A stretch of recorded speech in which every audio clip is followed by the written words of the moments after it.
Hey folks, this is Mike Tango Whiskey coming at you with another video. This time I want to talk a little bit about respecting professionals. That's a phrase that someone put in a comment to one of my videos on compliance when I was talking. I told a story about a experience at the hospital where I was my wife's advocate, giving birth to our 8th child.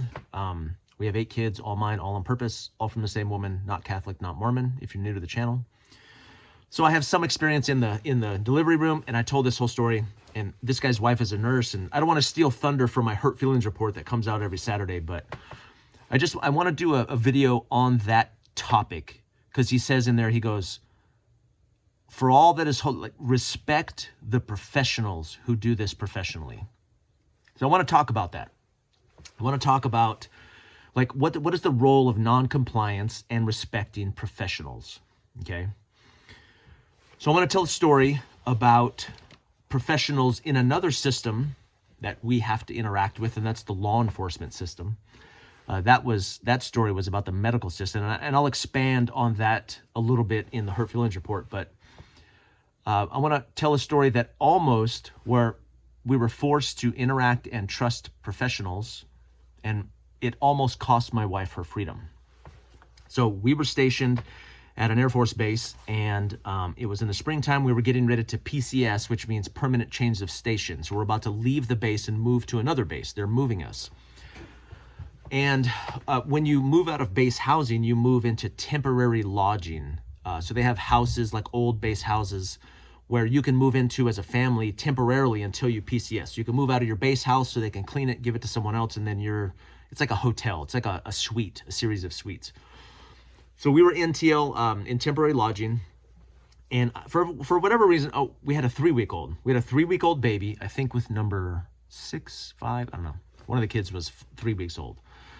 So she had just given birth a few weeks ago, and it was springtime, so she took them to an event on base that was a flashlight Easter egg hunt, which was cool, right? You take the kids out, they take flashlights, it takes place at night, so they get to go all over looking for Easter eggs.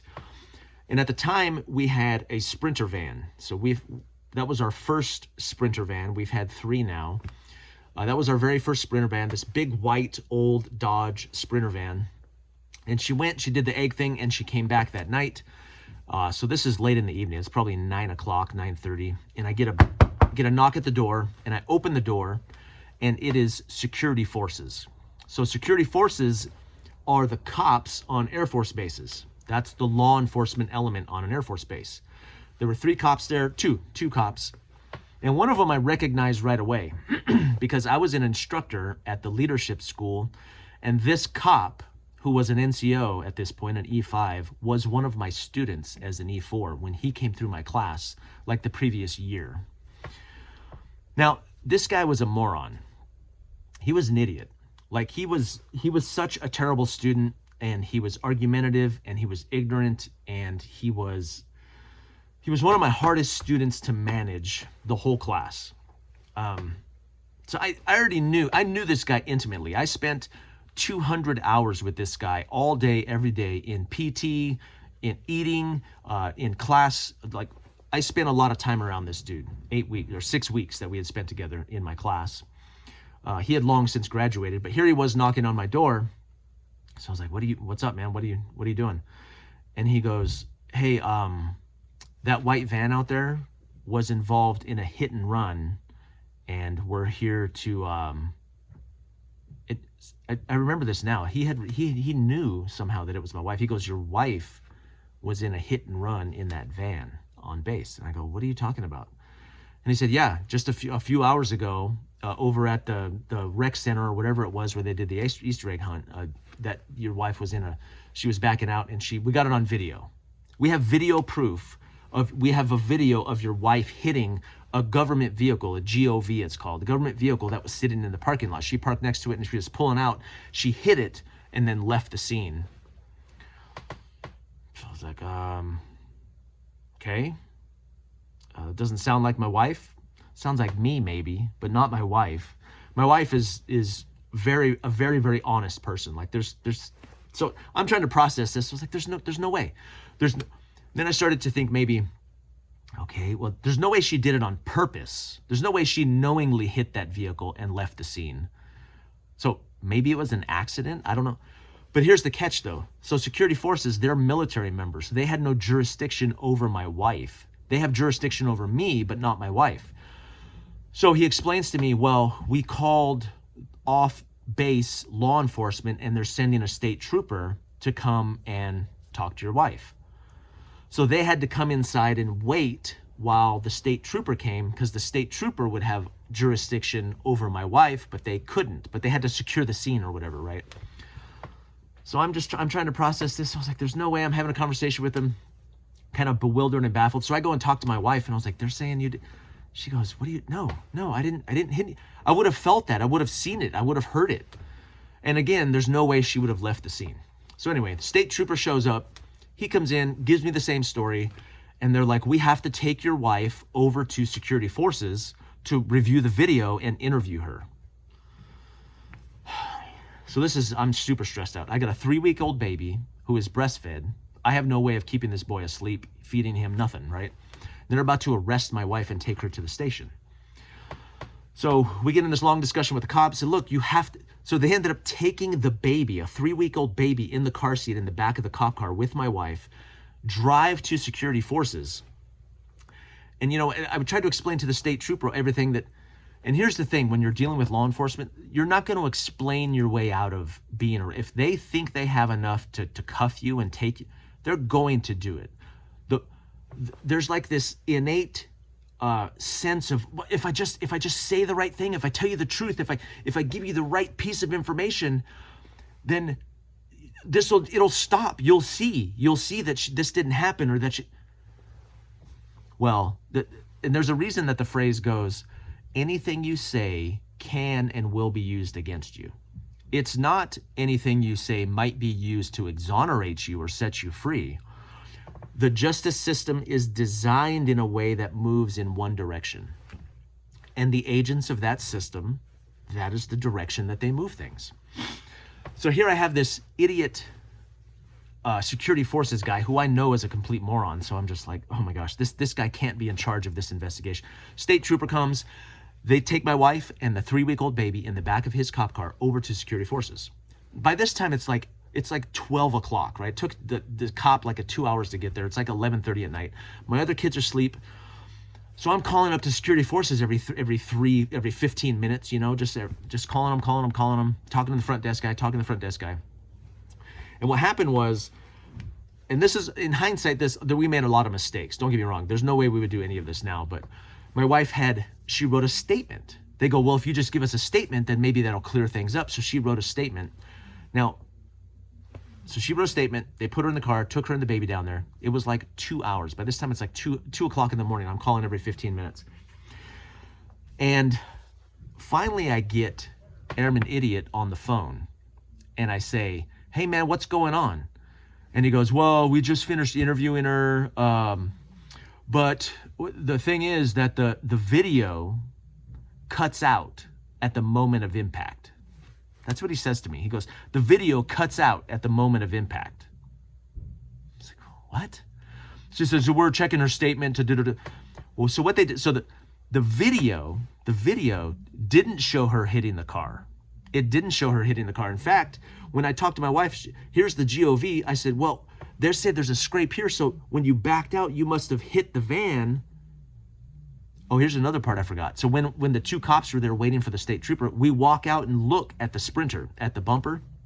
We bought this vehicle used, and there was an inch-long scratch on the bumper, like in the plastic. And he goes, oh, with his flashlight, he goes, look, see right there?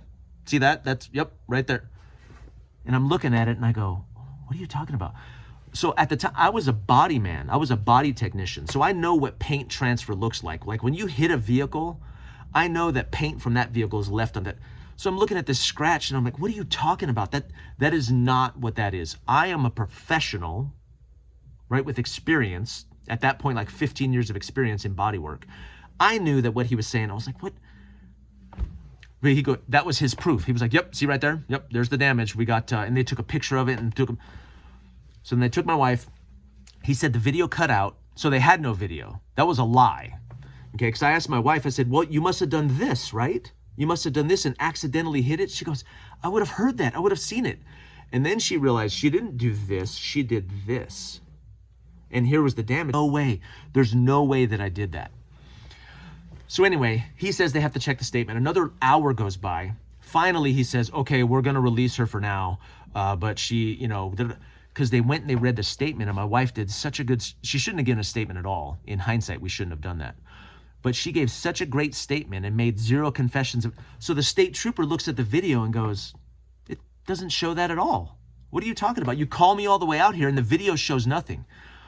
So rather than looking at the video and then going, oh, she's innocent. She must be innocent, right? No. What do? They go, let's look at her statement. Maybe there's something in her statement that we can what? That we can use against her. So they read her statement. She did a really great job on her statement. A better job would have been no statement. But so they had to let her go. The state trooper was like, what do you think? I can't arrest this woman and her baby. There's no video proof. There's nothing in her statement. You have no evidence. But he's like, I'm not doing it.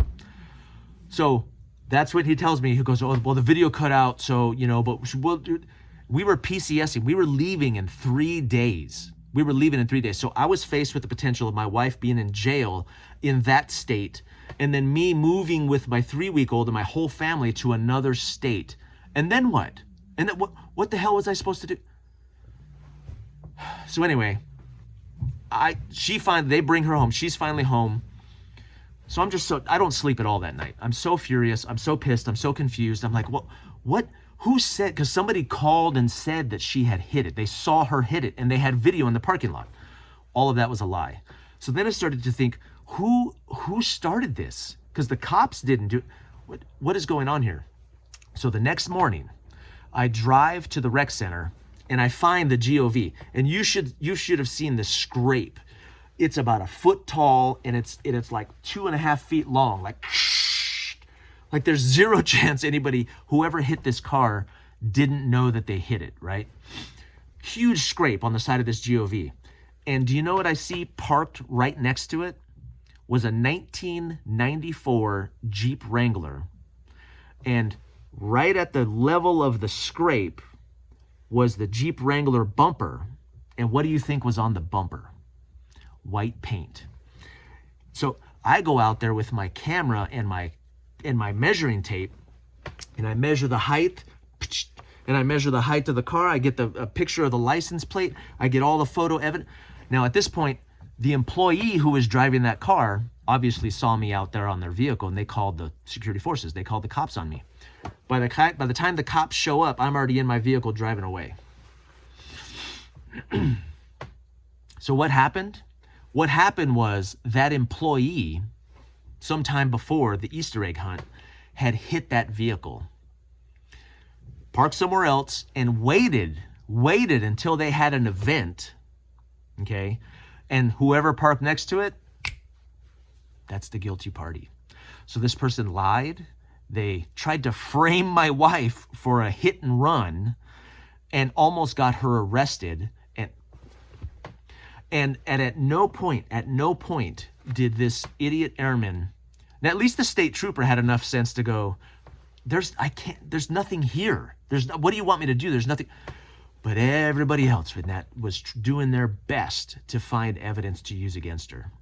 That experience with the justice system taught me more than any movie, any book, I tried to trust the professionals, right? That's one of the experiences, not the experiences at the hospital, this experience here.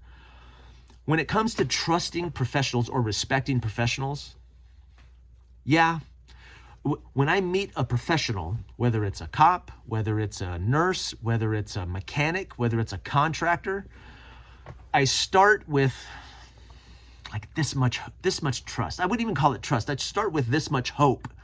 I'm like, boy, I do assume that they know what they're doing. I start with that assumption. I start by trusting them and hoping that they're good and they know what they're doing. But here's the truth, man. Professionals are human, okay? Professionals sometimes lack experience. Professionals sometimes make mistakes. Professionals sometimes let their ego, if their profession is part of their identity, their ego gets in the way. Sometimes professionals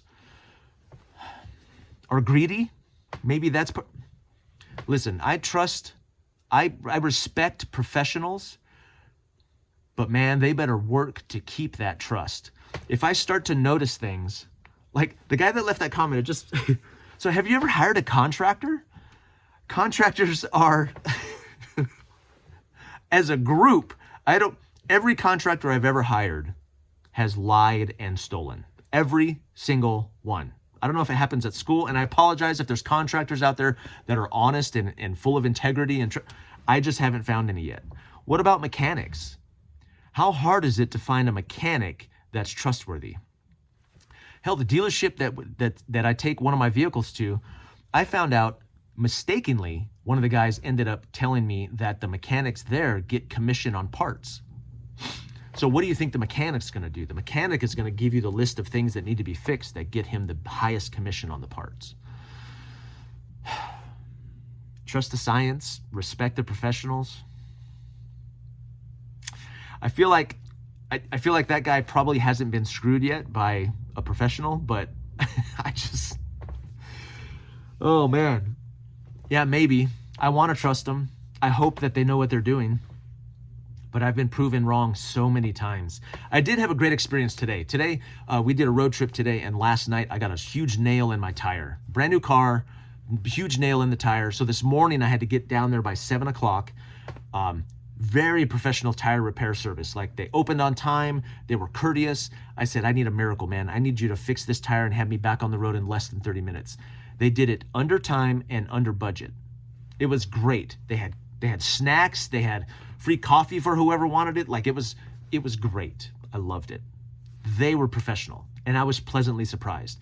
But the truth is, it's not the norm. It's just not the norm. Most people don't meet that mark. Most people that I have experienced are not worthy of your respect and your trust. They may earn it. I give it to them. I start by trusting them. I start by respecting. But man, that stuff deteriorates so quickly. Oh, yeah. So respect the professionals. Maybe. I hope so. I want to trust you. I'll start by trusting you. But man, I've been bitten in the butt so many times by doing that now it's hard to not start from a place of distrust. It's like telling a cop, hey, trust the citizens, when the cop gets lied to every day, all day for like 10 years. I get why cops are jaded. I get it. I understand that. Everybody lies to them all the time. I understand. I get it. I do. So I understand why but it's hard for me. Maybe I'm just an old curmudgeon now. But the more professionals that I come across, I'm like, anyway, I'm off on a rant. So maybe you guys have some better stories about some professionals, but I feel like more and more it seems to be the exception and not the rule. So this is Mike Tango Whiskey, and I'm all clear.